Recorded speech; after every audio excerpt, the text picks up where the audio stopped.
Hello, everyone, and welcome to the next episode of Minecraft Peace podcast. I am your host. My name is Katarina Newbury, and it is my true honor today to have David Alcott with me as my guest. Hello, David. Hello, how are you? I'm really good, and so excited about our conversation. And I know people use that word a lot, but I actually, I actually am, and a little bit nervous. I will admit, but it's all good. And thank you for joining me from Denver. I am in the UK, so I really appreciate you scheduling this in your busy calendar, busy diary, and yeah, make it happen. It's wonderful to be here. Absolutely an honor. So I will introduce David a little bit so that you know who you have the pleasure of listening to today.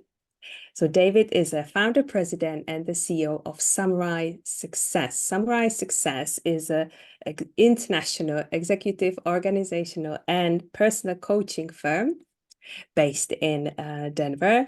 And David has had an extensive coaching career across, I think, 35 years now, maybe longer than that, both in the US and Hong Kong. And also, I understand, spend time in the political arena. So Mm. we may talk about that a little bit. But David also recently wrote an amazing book, which is called Swords of Illumination. And I want to express my thanks because I was gifted this book by yourself via Ryan. Ryan is my good friend and coach, and that's how we connected. So I say hello to Ryan this way and send my thanks both for the book and for the connection and introduction to you, David. Is there anything else you'd like to add to the brief introduction?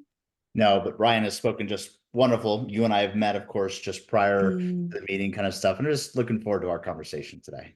yes, let's get into that. So, looking at you, dressed in a very executive manner, obviously knowing about your career as an executive coach, one might think that, oh, here's just a very successful coach, and we're going to have a conversation. But I can tell you now that David is just not your usual type of coach. There's a reason why his company is called Samurai Success. So let's start with that. Japan and the path of the samurai seems to be a theme throughout your work. The book as well. Maybe enlighten us into why samurai, why Japan. Hmm. Yeah, early in my career in sales, actually, I read a book called Samurai Selling. And in Mm. that book, there was a really interesting term, which I was introduced to at that time. And it was called being samurai. And, of course, when you imagine samurai, for most of us anyway, seeing the movies and books and tapes, and, you imagine this warrior that walks around with a sword and doing justice and, this whole romanticized part of that. Mm. And that's not the part that really captured me. What captured me was earlier in my bringing up through the church, there was a pastor in my life, and his name was John Smith, right? But he just had this remarkable way of looking at the world. And one of the key things he said in one of his sermons one day was that the greatest life you could live was being in service of another.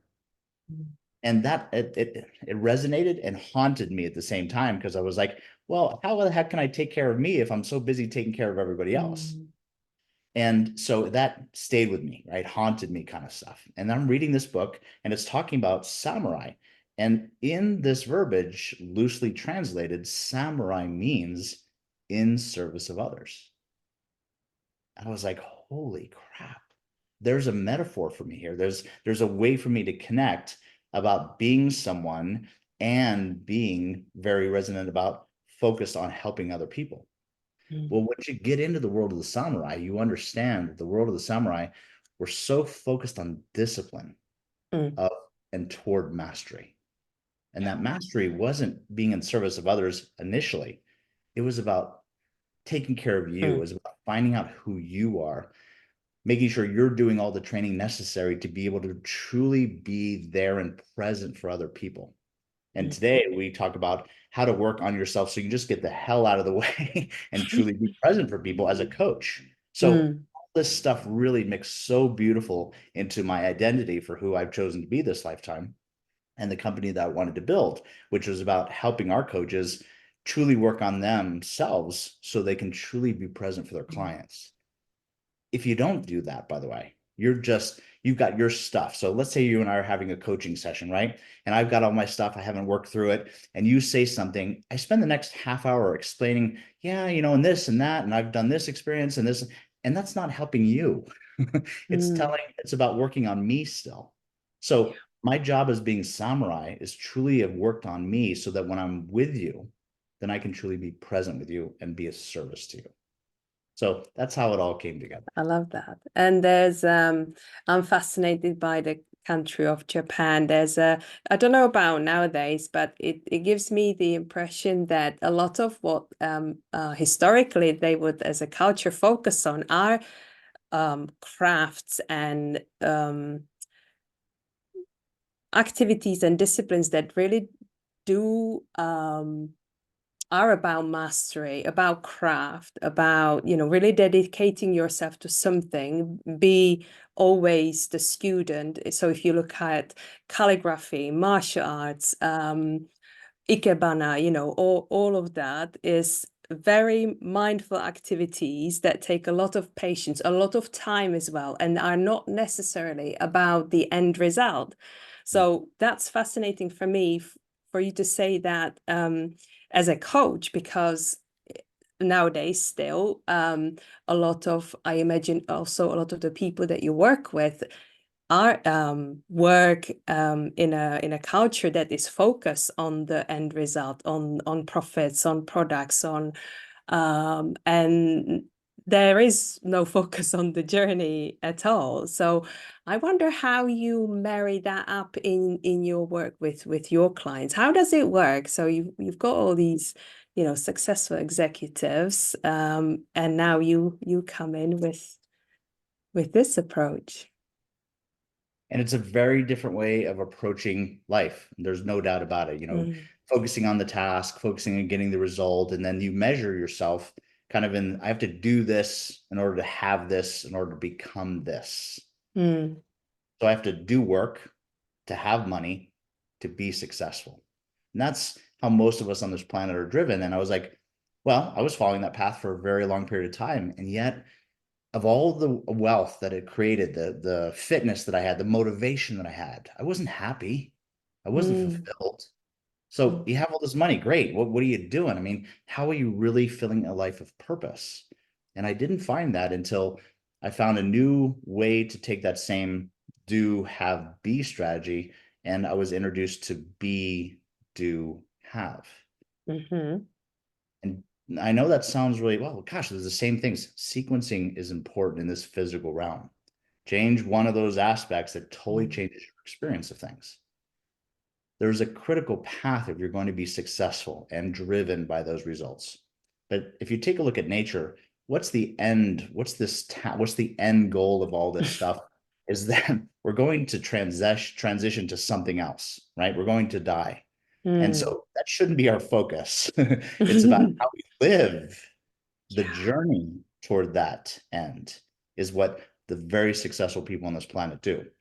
Now, as samurai, one of the very first things you had to do was you had to contemplate your own death. Now, I know I'm being a bit dramatic here, but stay with me. Mm, So mm, when you contemplated your own death and you were like, this is how I'm going to choose to die. I'm going to die on the battlefield. I'm going to die this way, whatever. But you actually contemplated your own death. It freed you of the fear mm, of that death. And that is the very first step in beginning to live a life of purpose. You have to mm, face those things. You have to get into your brain because what you resist persists. mm, What you mm, face fades. And so if you face your fears, And the only way to do that is to know who you are and truly take it on. Like, hey, I'm going to take this on as a warrior, right? Not a worrier, right? I'm going to face this truth that's going to happen to all of us. We don't want to talk about it. Face it. Let's talk about that, because once you realize there's this end thing that's going to happen, whether you like it or not, it Mm, gives you a new level of facing a new possibility and permission to live life to its fullest. yeah. Yeah. A few years ago, I found myself in a meditation where this just kind of came on, and I had to, I guess, experience what it would be like not to be in this body anymore. Um, and that experience together with others have made a difference. And I think for me, it was more that I'm not saying I know how I'm going to react when the moment actually comes. No one really knows. But just to have somehow lived through it, at least in this meditative experience, it's been I wouldn't say complete transformation, but it almost made it a bit easier to live this life. Yeah. Yeah, there's definitely something about in our culture still is something people don't allow themselves to kind of even recognize or think about, give any attention. That's how we treat people at the end of their days. We kind of try and push them into the hospitals and not have to deal with it, but to integrate it as part of life, that would make a massive difference. There is one teaching, if you like, or quote that you talk about a lot, which is we're not here to, I might paraphrase, correct me if I don't get it completely right. We're not here to kind of find out who we are, but to create who we are. Did I get that right? Beautiful. Yes, absolutely.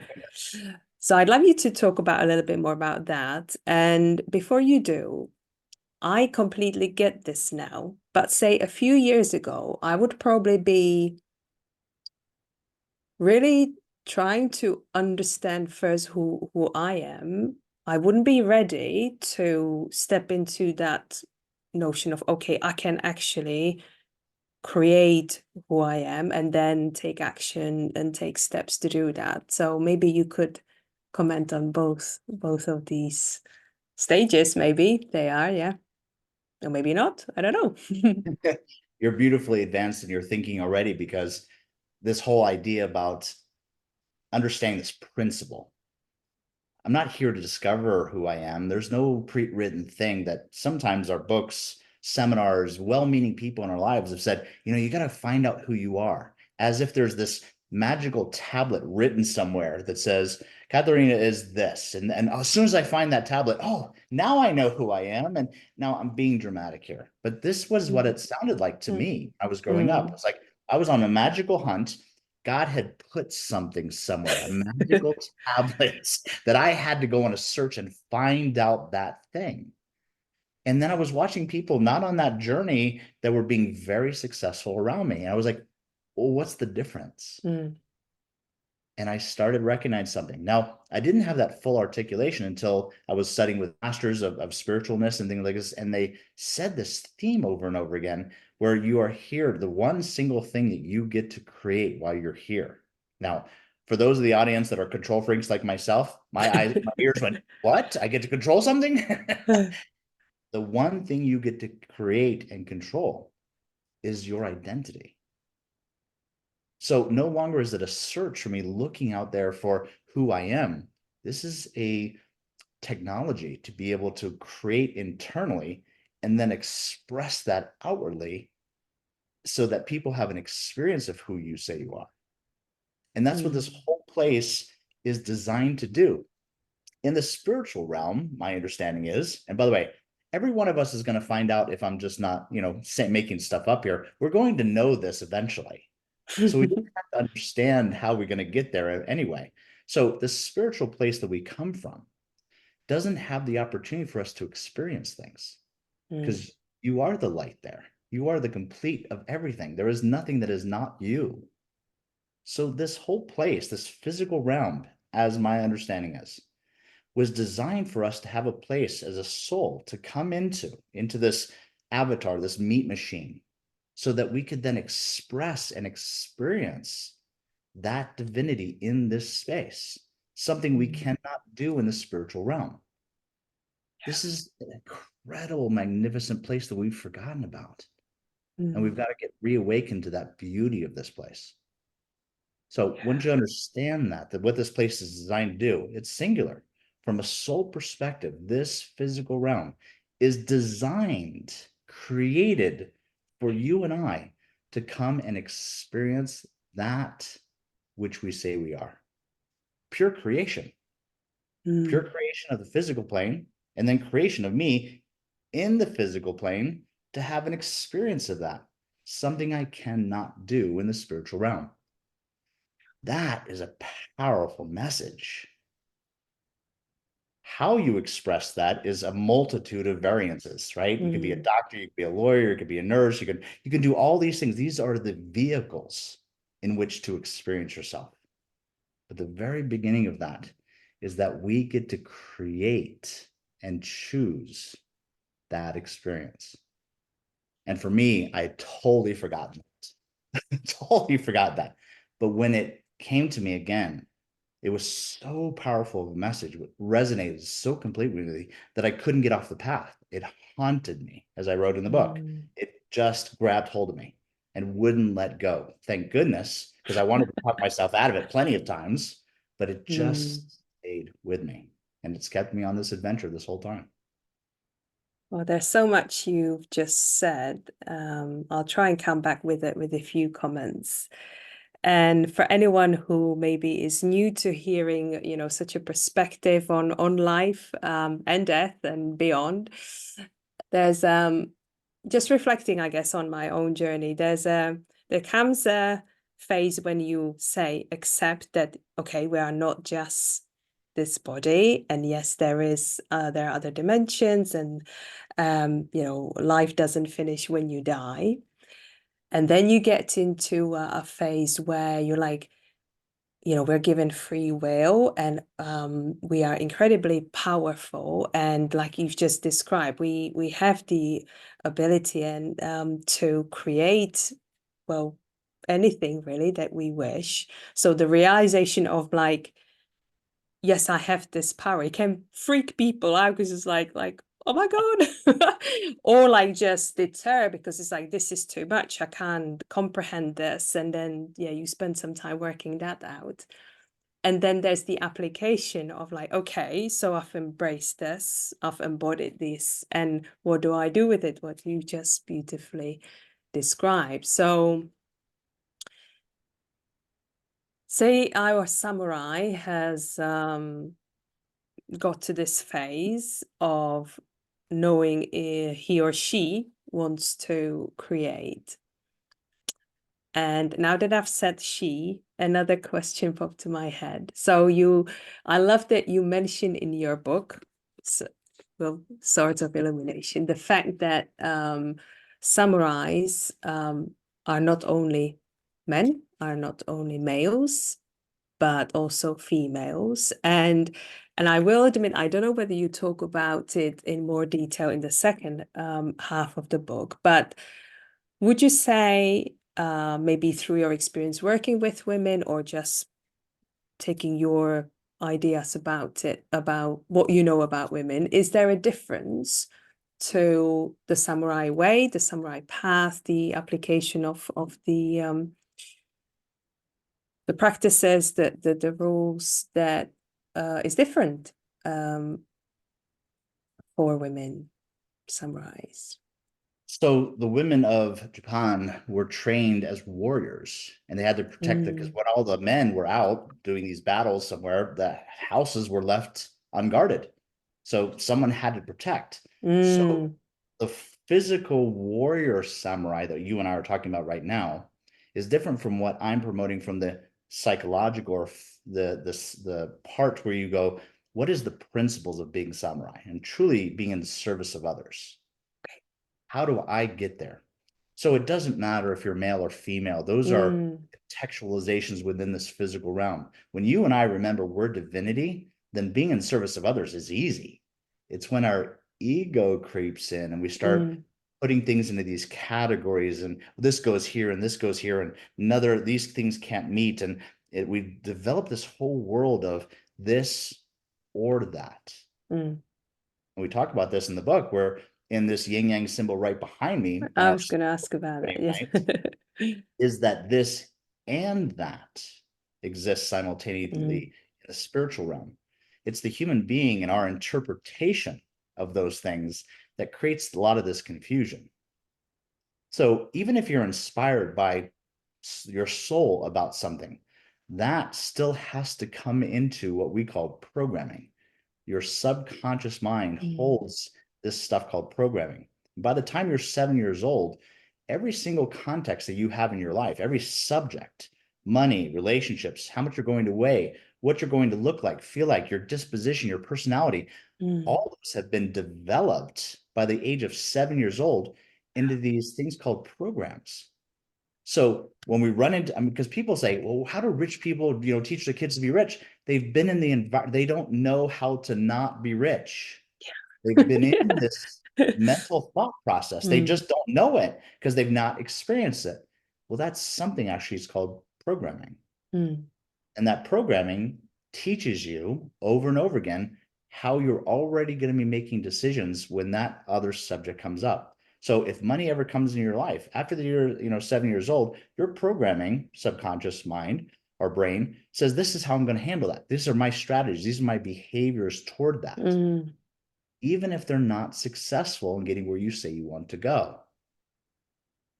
Now that's interesting because this programming really, well, we're talking about free will here. See, a lot of these things, like we think we're making decisions all day long about our world.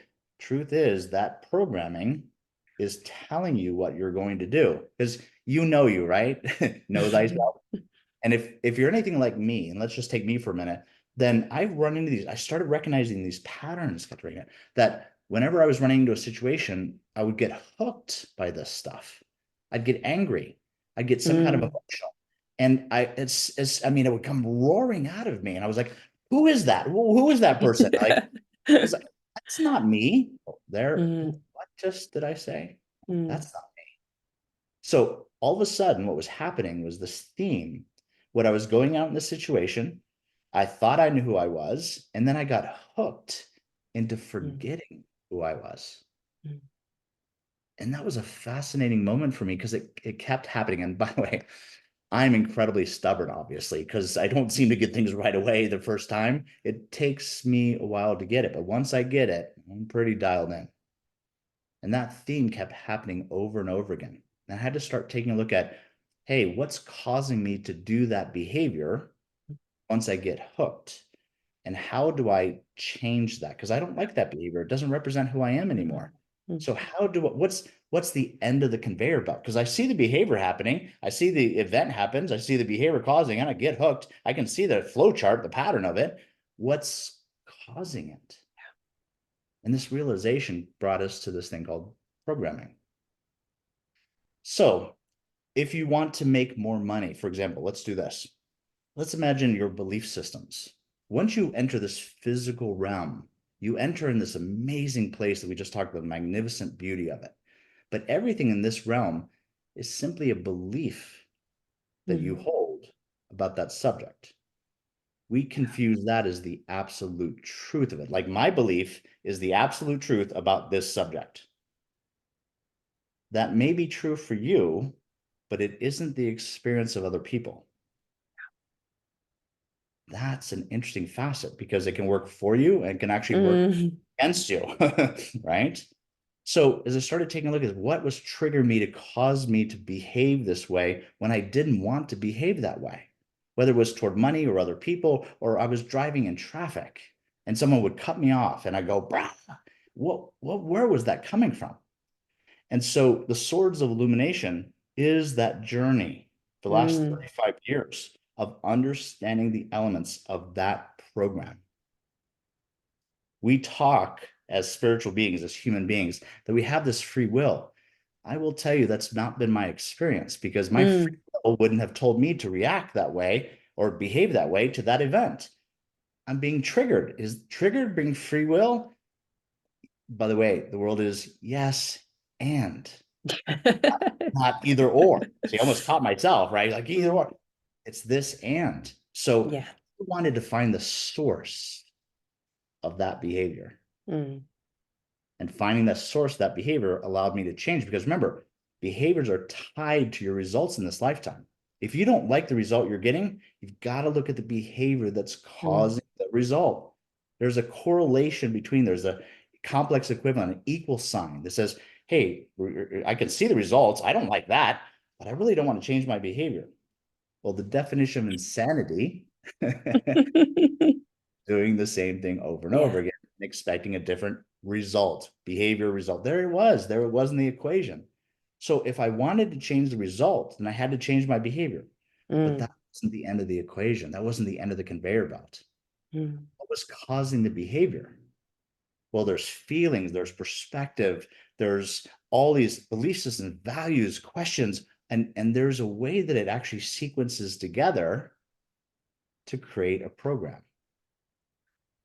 And that program is what's stored in your unconscious, your subconscious. So you and I are having this wonderful conversation at a very conscious level using the conscious part of our brain, but that's not my program. You've met people that show up with their face one way, but all of a sudden you get them in a different place, and all of a sudden their behaviors are very different from the face they Mm. presented.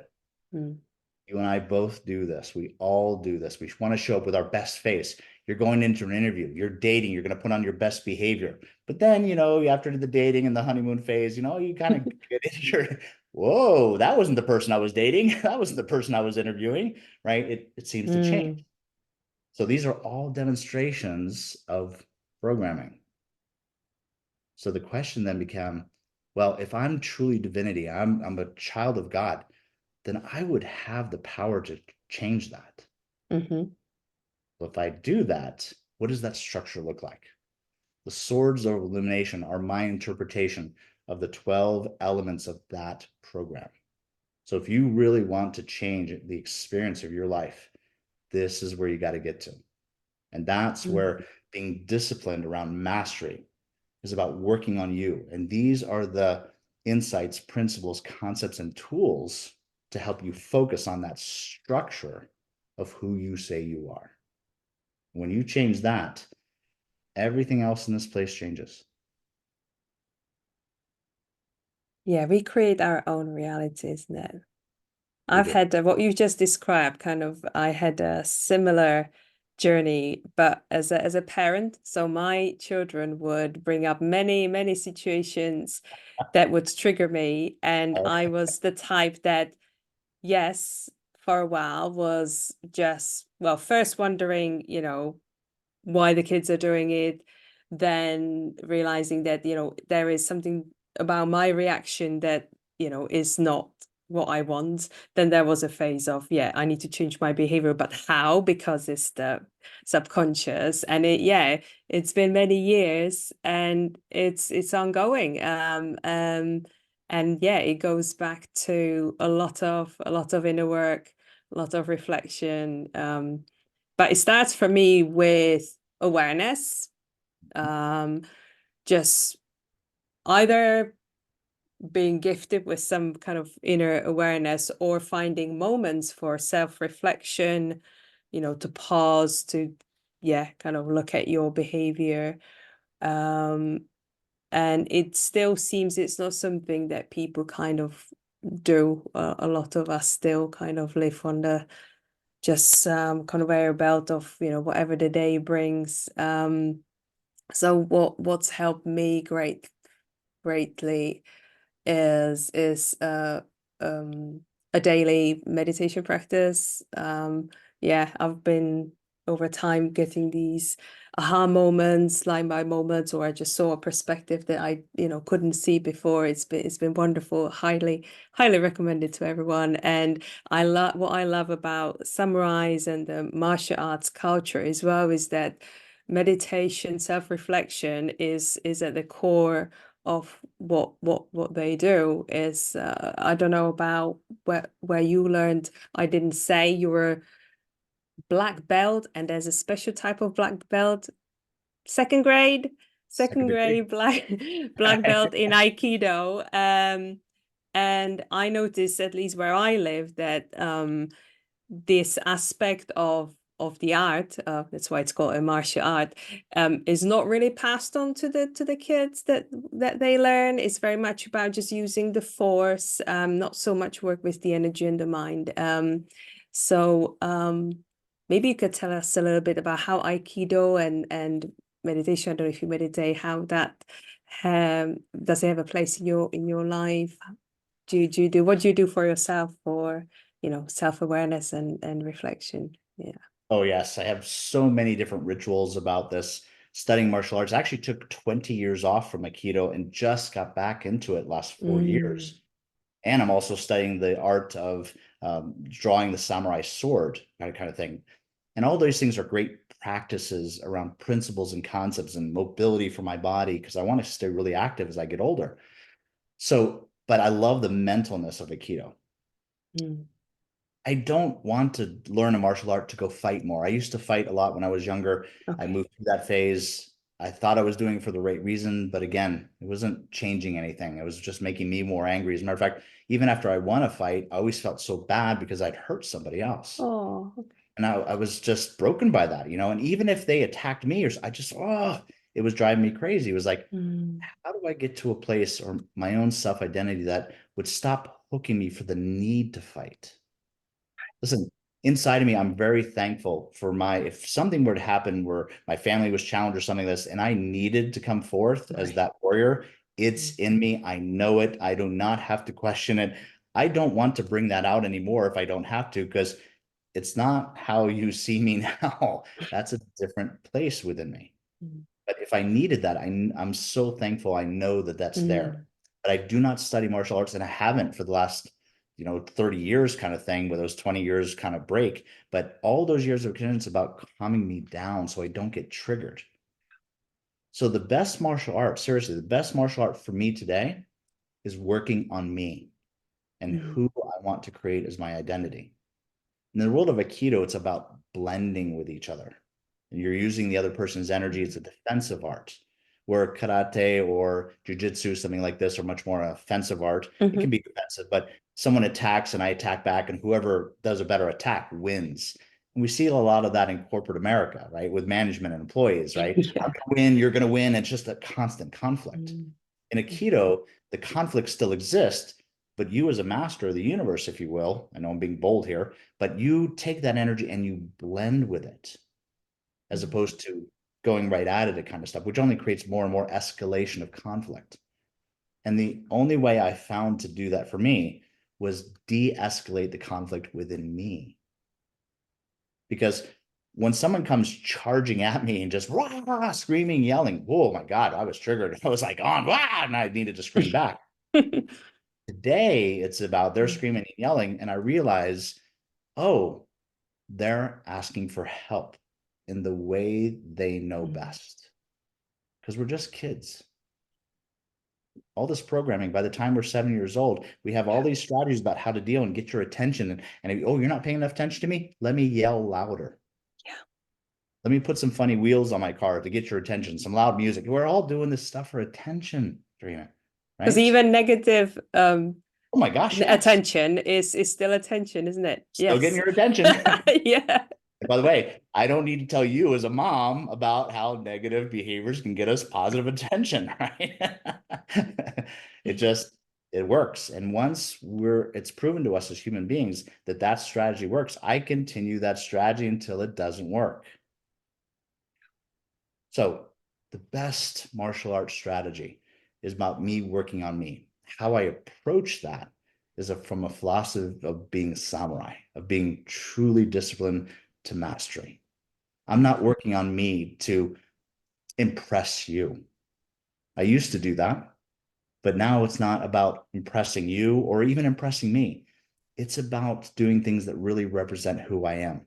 And that experience is so completely different than this result driven, let me get something of you, let me impress something, let me work this angle. It's just a very different level of peacefulness is the best way I can express it. I love that you just said that, because my podcast is called Minecraft Peace. So all of the Ah, conversation that I that I hold with people are around, how to make life and this world more peaceful, no matter what people do, really, bring it into family life, bring it into corporate life, education. Yeah, it's about that creating that inner peace from which you don't react, isn't it? Because what you've just described to me is like embodiment of like non-reaction. So how do you get into a non-reactive state? Is that you really need to feel calm within so you don't react. And by the way, parenting is a very good training ground. I highly recommend it. It's not for the faint-hearted. And oh, but if you, yeah, it's I love how many parallels we've like found between my journey as a parent and me now supporting other parents, and what what you're describing for yourself and how you apply it with your clients. I love it. Mm. that's so What? wonderful. You just said that in that Yeah. dimension, right? Because that's where in this physical place, there's multiple dimensions. Like I can be a parent, I can be a lover, I can be a friend, I can be a daughter, I can be a husband, I can be a brother. Like there's all these different places. But here's the thing. There's only one of me showing up in all those different dimensions, all those Mm. different roles. So working on me to show up in those things is the greatest gift I can bring to this planet. Yeah. Because if I'm always my best in every one of those things, and it is possible, this isn't just some pipe dream. Mm. I can be my best me. I'm not going to be the best at something. I'm going to be the best me in something. Mm. And that creates that purpose that we're talking about. So when I can truly show up here with everything else I have going on in my world, there's nothing more important than this moment right here with you. Nothing. And you and I feel that frequency of that connection. And that's peace, where there's nothing else going on but you and I in this moment. There's nothing else more important than the conversation we're having. Mm. If more of us could do that on the planet, this would be a different place. How to get there? My recommendation, my thought process, my experience so far is the only way I can do that with you is how I show up here. Mm. So imagine this. If I wanted to guarantee there were brownies at the holiday party, what should I bring to the holiday party? Brownies. In life, if you take a look at the place where I was not peaceful, I was always going to the party expecting the brownies to be there. And when they were there, I was fine. Oh, somebody listened to me finally. And then when they weren't there, I was very upset. Mm. It's a metaphor, but it's bigger than that because if you just make sure you're bringing brownies to the party, then you're always reaching your goal. You're always reaching your result. You're always reaching your rules. You're reaching your expectations. You're not having someone else provide that for you. So as long as I show up as full as possible, it's easy for me to help you and be in service to you. But the moment I don't have some part of me fulfilled, then I'm going to be desperately looking for somewhere else.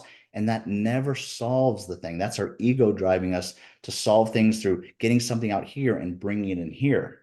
The Mm. masters have spoken very clearly about this. We're not listening very well, at least I wasn't, that you got to bring it from in here out to there.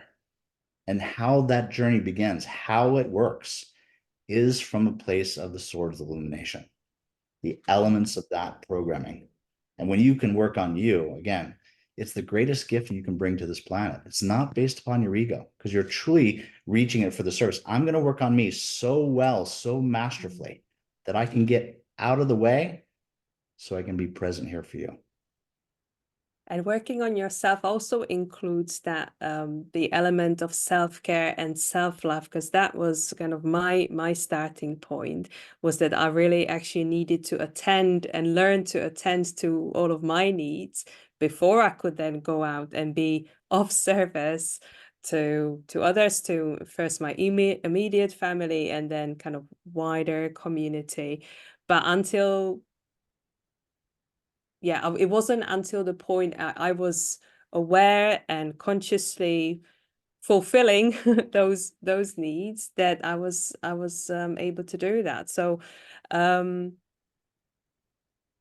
there's another parallel to being a parent. And I want to, something came up as you were talking, which I love in the book Swords of Illumination, because the Yoshi, the main character, is, you know, he's the hero, he's the main character of the book, but I also love all the other characters around him, and especially the father and the mother, who actually you don't spend long talking about them, but they actually are, me looking at Yoshi's story as a parent, actually crucial to him kind of becoming who he is, because they laid the foundations. And yeah, I'm not going to reveal too much, but the way the father passed on what he modeled, which is, I think, is crucial. Beautiful word, Yeah, yes. what he modeled, because it wasn't about what he said, what kinds of advice he gave, what, you know, wisdom that he learned. It was, and Yoshi kind of finds out about his life kind of as the story goes on. So he wasn't just a farmer, but you know, I'm not gonna say anymore. And yet being a farmer then proved very important for Yoshi. And then the mom, who is just in the background, but you can tell how much, how strong, how beautifully she fulfills the role of the mom, because she respects, doesn't interfere with the decisions the men in her life do, even at a very crucial point of the story, which proved to be the last time she saw her husband. There wasn't any of, you know, don't go. It was very much like, you know, I know what might happen, but I respect, this is the duty, this is the service that my husband now needs to kind of do. And then also letting her son kind of go off and on his journey, not really knowing what's, you know, what's gonna happen. Yeah, I found that fascinating. Was there an inspiration for you for these two characters, or was it just your idea of what parents should be like? I will tell you that the reason that I wrote the book was incredibly selfish on my part. I don't know if this is going to sound reasonable and rational to you, but I know I've been here before. Mm, I don't know why I can say that to you, but I know I've been here before, and I know I'm coming back. I just okay. don't know why I know that, but I faced my fear. I was afraid of all the knowledge I had learned, the experience that I had, and I had a pretty rough life growing up, but Mm, a wonderful life as well growing up. mhm, mhm, But there were some moments there where at this moment of thinking about my transition is like, I'm going to lose all that knowledge. mm, So the clever part of me was like, what if you didn't have to? What if you could apply and the situation?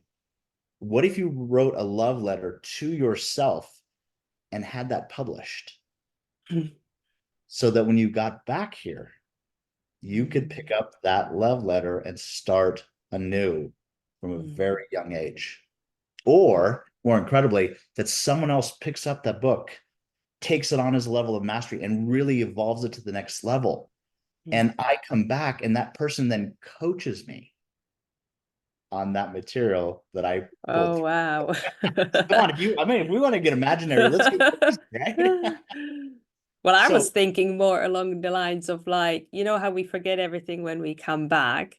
got So it. imagine you would have this and you'd build on it. So you don't start from scratch. You build on it. Yeah.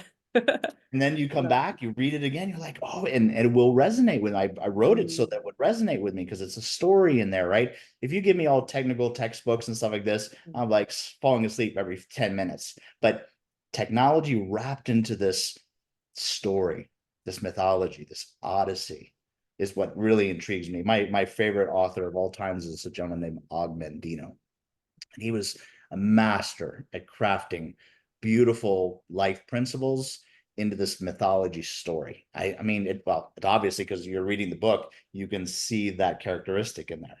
His mastery of it's just magnificent. So just to be in his shadow is a wonderful moment, because I just had a gentleman say, well, you're the next Og Mandino. I was like, oh, I know. It's like a moment. It was like, oh.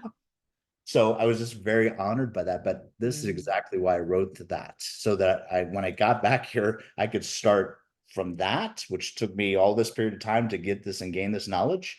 Then I could start from that starting point, and who knows how far I could get in the next lifetime. So I didn't have to lose it. So that book, though, let me be really clear, I didn't write that book. I channeled that book. That information there is so powerful. I've read it over 35 times, because you're editing and stuff like this, right? You're going through all the different characters. Ooh, that doesn't fit there, and you're having to. I will tell you that by reading this, I get insights every single time I read this. And the reason for that is some fantastic books in my life. As I've evolved, the material changes in those books I've read. And it's a really wonderful thing, because my interpretation is what's causing that book to change. It's my experience, my interpretation. So as I evolve, the book shifts, the meaning shifts, even to a point where I'll skip over one section and just and I'll go back like, I don't remember reading this before. What is going on here? And it's all about how I'm coming to the table, how I show up. What do I bring to the table is how that book changes. So it's a wonderful opportunity for me to be able to understand those principles and get going sooner. Just conscious of the time. I've got a couple more questions. We'll see how we get on. I know that with the book and your latest project, which is around focusing on the youth, that's very close to your heart, and you would like to somehow create an opportunity for young people to kind of take this teaching and work with it. Could you tell us a little bit more about that idea? So unbeknownst to you, you're kind of getting into book 2. Oh, wonderful. Wonderful. So we're writing that as we speak, kind of stuff, and that will be published hopefully in the beginning of next year. But it's a 2-book series. The first 6 swords are in book 1, and the second 6 swords. And by the way, those 6 swords, the 12 swords together, are what we teach today and have done over the last 20 plus years of sharing with people about how to remember who they are, creating who they are, and then living a life. So we've really focused in the business world, especially in America. If you really want to change someone, you've got to find out what's really the change element. And I spent time at banks and law firms and stuff like this, and politics, as you had mentioned before. And I will tell you, politics was not the place that was going to change this place. So I was looking for a venue to be able to do that. And if you want to look at ways to change things in the States, it's about business. So by providing these principles and technologies to business owners, the way they're changing their perspectives about truly being in service of the marketplace, truly being in service to their customers, as opposed to truly being in service to get the money or just doing this. It starts to shift. And what's interesting about it is they actually start focusing on the customer and the marketplace. The money's the easy part, where they've been focused on the money, and then they were really battling with their customers. We just switched it. You can only focus on one thing at a time as a human being. What should you really focus on? What's going to get you the end of the result? So using that conveyor belt strategy is, what's our approach, and what's the philosophy is going to do this. So when business owners, when self-employed people, I should say, they've got to work in their business. They've got to be able to be there every single day, because if they're not there, quality control or profitability changes. So it's like one of those things, well, I'm self-employed, I've got a job. That's great. I can do this. I can make money. I can make a great living. But truly, people who want to become business owners have to have a totally different mindset, skill set, tool set that doesn't exist the same way in the self-employed realm. You have to think completely different as a business owner. Mm. A business owner, in our world definition, you can leave your business up to 3 months at a time and not have it affect quality control or profitability. Now that is the dream for our entrepreneurs. They Mm. want to be able to do that. They want to have multiple businesses. They want to scale without losing the quality or the profitability that goes along with things. We actually help them do that through a very structured approach, using these principles as the underlying tone for building that foundation of stone as opposed to sand, and then building the empire on top of that strong foundation. That strong foundation is the executive team and the way they think about themselves. Sounds amazing. Mm. So where do you see America? I know there's a lot going on at the moment. Say America in 10 years' time, taking your efforts to change the country via the businesses and the business owners. What do you think America will look like in 10 years' time? Well, we've got a lot of things going on in the country, of course, as you know. Mm. We've got a lot of things that we've got to solve. Mm. I can't tell you about a clear vision of that because I really keep myself away from doing this, being attached to an outcome, having expectations. Let me rephrase that Yeah, then. thank you. What would you like America to look like in 10 years' time? So as we've got to remember who we really are, and we've got to be Mm. connected back to source. We've built America based upon the foundation. It's pretty obvious, I think. I'm not going to rustle too many feathers here, but we've based it upon our ego. Mm. We've got to learn, we've got to remember that we're not just all ego. We've got to bring, and by the way, so many Americans they're just the quiet majority of Americans.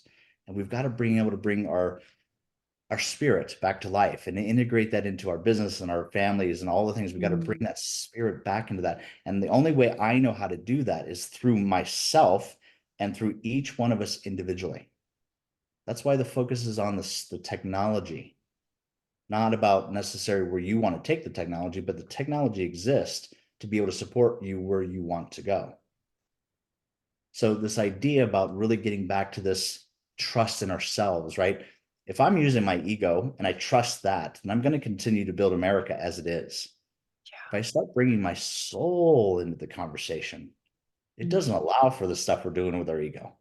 A lot of the stuff will stop overnight, but we seem to be, like I am, very stubborn in making those changes, even when we see the powerful results of those things. So the idea here is my job is not to be able to change the world. I'm not here to do that. As a matter of fact, I kind of get a little bit peeved when people say, I want to change the world, and the world is working perfectly. We just have to understand how it works and how my input into that world is creating this place. So if I want to change that place, I found the source of that change, and that starts here. And very high level people, very successful people, we might call them, know this intuitively. They've had some kind of mentorship. They've remembered who they really are, and they're bringing an integration of both the soul and the ego together, not just one or the other. Because here's the deal. Why are you dressed like that? You're talking about spiritual things, Dave, because this is a practical world. There's the beingness and the doingness. If I sit around meditating all day, right, Katharina? If I'm sitting here meditating all day long and that's all I do all day, people will start coming in and taking my furniture. Yeah. You're not paying your Yeah. bills, you're not eating, this physical plane isn't about all this spiritual stuff we're talking about. It's about using that spiritual energy in a physical plane, and we have forgotten that. So my hope is to be able to provide an opportunity for people to remember that we are in this place to have experiences, but we're not of this place. We're just here for a short period of time. We're not owners of this place. We're stewards of this place. And we need to start acting like that before the planet's just had enough with us and kicks us off the planet again, because this has happened before. Won't be the first time. It'll be happening the first time in our experience, but it's not the first time the planet has kicked all humans off the planet, right? It's just how it works. So my hope is to provide that opportunity, especially would love to start working with kids. And book 2 really talks about this, because the first book you hear about the School of Aspen, where the training all happens. In book 2, you hear about the Samurai Summit. Samurai Summit is a school I've envisioned. I have maps all over the place in our corporate office here. That is a visual location where we've built this Japanese buildings on 650 acres of land. I've got a whole model for it and everything else, where kids from all over the world come and teach learn these principles. And I bring in absolute top level masters and speaking on these contextual fields around money and relationships and male female dynamics. And they come into these places, and these kids have an opportunity to truly learn at the school with all these high level opportunity ideas to really be able to shift how they're going to approach life. I love that. So one last question to conclude our conversation. So say someone feels now really inspired to make changes or really kind of, start the journey, but they don't really know where to start. What would be the step one you would recommend for them? Step one is you have to understand about this physical plane, that if you're going to change a behavior, you got to understand there's structure to that change. Structure is everything. And if all these ideas that you and I are talking about are just kind of going floating around your room, you're not writing anything down, then they're just going to float around your brain, and your brain's going to do one of three things with that information. Oh, I'm really excited. It's going to delete that information, it's going to distort that information, or it's going to generalize that information. That's what your brain does. So if you get an insight from this podcast, it goes, oh, I'm so excited. Write it down immediately. Step one, write it down, put it in front of you, because you're going to forget. Yeah. Listen, you and I have forgotten our complete divinity. You're telling me you're going to remember something 5 minutes from now, like what you had for breakfast, or a number, or something. Oh, I have a fantastic memory. Listen, you have forgotten who you are. There's a reason for that, though. Yes. That's for another conversation. And that reason is so you can have experiences of things. Yes. Yeah. Beautiful. Yeah. But here's the deal. If you want to continue having the same experience, then don't write any of this stuff down. It's just going to keep showing up, and you're going to feel these feelings and these experiences. But if you want to shift, then you've got to put a constant reminder of who you say you are in front of you. Now, here's the exercise that changes it. Just by writing that down isn't enough. You got to make this practical. All these spiritual concepts, you got to make it practical. You got to put structure to them. That's what this physical plane is designed to do. So the next step is take your calendar, take your planner, your calendar, whatever. And I'm serious. Now, write down who you are in different subjects of your life. Who are you in money? So in the book, it calls role distinctions, the Sword of Roles, right? And in that book, it talks about these different roles that you have. Write down who you say you are in those different roles. Or you as a mom. By the way, when you go into a church, are you the same person as you are when you're in a nightclub? Yeah. Let's hope not. Because there's probably going to be some prescription medication, suggested to you, right? You're going to have different behavioral skill sets when you go in those different environments. This is about consciously creating those. Who am I going to be before I go into the doingness of something? So remember those things where we talked about earlier, when you're walking in and all of a sudden the kid's room is unclean and you get triggered by it and you freak out and you're like, didn't want to do that as a mom or a dad. Prior to walking in the room, and the room's going to be the way it is because your kids are pretty predictable, and you walk in there, you go, this is who I'm going to be before I walk into the room. Being, doing, having. When I go into my car today, why I do not get triggered like I used to in the past, where people cutting me off or doing something rude, is because I have an identity statement before I jump into my car. I know who I am when I'm driving. I know who I am in business. I know who I am when I'm with my wife. I know who I am when I'm with my friends. I know who, and I remind myself, because I have these things written down prior to going into the event. It is a game changer. A game changer. And then people start seeing you as your authentic self because you're choosing who to be in the moment of now. It's a fascinating way to approach life. It reminds me of something I'm really trying to incorporate finally, is to do everything with intention. So I go into a situation, or just leaving the house, getting into the car.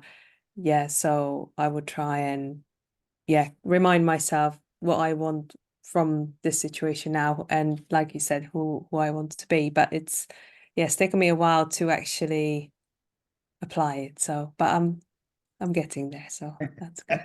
Yes, you are. It's who you are. You're getting there. Oh, amazing, David. Is there anything you'd like to say to conclude our conversation today? If you really want to really focus on that aspect that really is going to change your experience of this place, if you really want to change this place, then changing your experience of this place is the best you have. Because you're not really going to, yes, you can say that you're going to change this and you can make this stuff up. But if you really want to have an experiential change of this, then working on you is the greatest gift you can do for this planet. Because when you're happy and you're fulfilled, you bring something else to the table. Then when you're angry and frustrated and stressed, you still show up to the party. But if I'm angry, stressed, and frustrated, guess what I'm bringing to the table? More confusion, more chaos. Working on you Yeah. isn't this bad thing that we've talked about. Working on you only to take care of you may be an experience that we might call bad, but working on you so you can truly be in service of others is a life of fulfillment. Mm. And that's what we say we're after. This is a pathway. Fantastic. Thank you so much. Thank you so much for your time, David. It's been such a pleasure, and I'm really looking forward to book 2 of Swords of Illumination. And I would love one day to see your camp, your samurai summit. That would be amazing. So yeah, really honored. Thank you for your time, and maybe we'll do it again someday. That would be amazing. All right. Absolutely love that. All the best, and thank you again. Thanks so Thank you much. everyone for tuning in, and I'll leave all the details on how to connect with David in the show notes. So thank you everyone. Have a good rest of your day, and see you next time. Bye for now.